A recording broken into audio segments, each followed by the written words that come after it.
In a small, humble village over 2,000 years ago, the world witnessed the birth of a man who would change the course of history. His name was Jesus Christ. Today we embark on a journey through his life, a story filled with miracles, teachings, love, and sacrifice. Join us as we delve deep into the life of Jesus, from his miraculous birth to his crucifixion.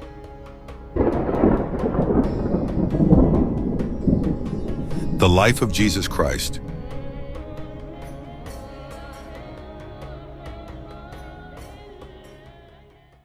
The scene at Golgotha was one of profound sorrow and anguish. As Jesus hung on the cross, his life slowly slipping away, his mother Mary stood by, watching in silent pain. The disciple whom Jesus loved, John, stood beside her.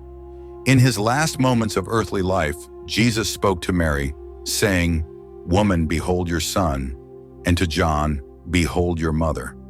Even in his suffering, he ensured that his loved ones would care for each other.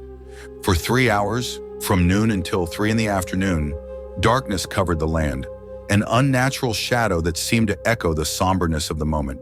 The earth itself appeared to mourn. As Jesus drew his final breath, he cried out with a loud voice, "Father, into your hands I commit my spirit." Then with his head bowed, he gave up his spirit. At that precise moment, a mighty earthquake shook the ground. The rocks split, and the great veil in the temple, the barrier separating the Holy of Holies from the people, was torn from top to bottom. This veil, which had stood for centuries as a symbol of separation between God and man, was now torn, symbolizing a new era, one where the divide between humanity and the divine was bridged by Jesus' sacrifice. A Roman centurion, who had witnessed countless crucifixions, stood near the cross. He saw the darkness, felt the tremors of the earth, and heard the words of Jesus. Overcome with awe and fear, he exclaimed, "Truly, this man was the Son of God." His confession marked the beginning of a recognition that would soon spread across the world. Many of Jesus' followers, particularly the women who had accompanied him from Galilee, watched from a distance.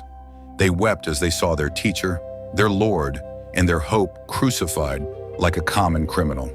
Among them were Mary Magdalene, Mary, the mother of James and Joses, and Salome.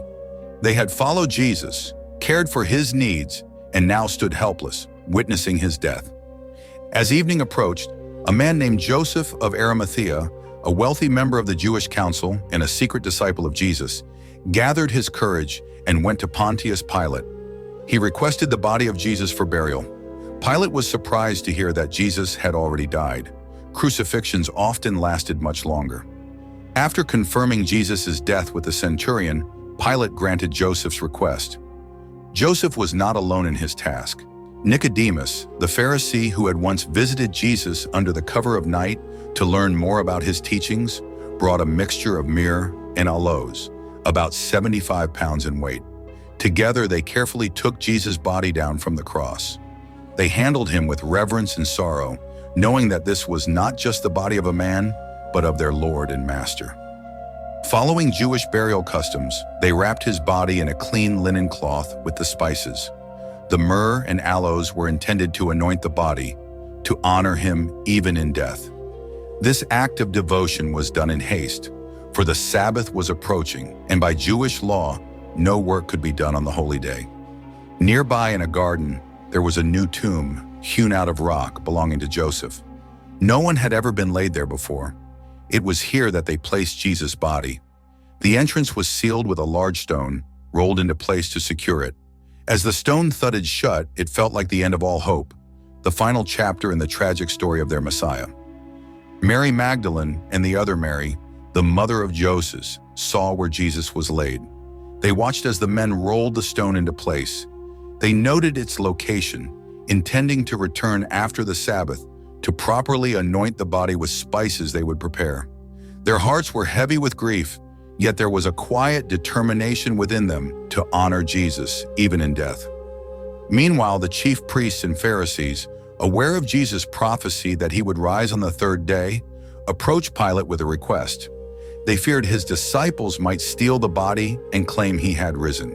To prevent this, they asked for a guard to be posted at the tomb and the stone to be sealed. Pilate agreed, saying, "You have a guard, go, make it as secure as you know how." And so a Roman guard was placed at the tomb, and the stone was sealed. The guards stood watch, their weapons ready, unaware that no human effort could prevent what was to come. The authorities believed they had contained the situation, but they could not foresee the divine plan unfolding. Night fell, and the garden grew still. The world seemed to hold its breath. For Jesus' followers, it was a time of fear, confusion, and deep despair. The man they believed to be the Messiah, the Son of God, was dead. All seemed lost, and they wondered how this could have happened.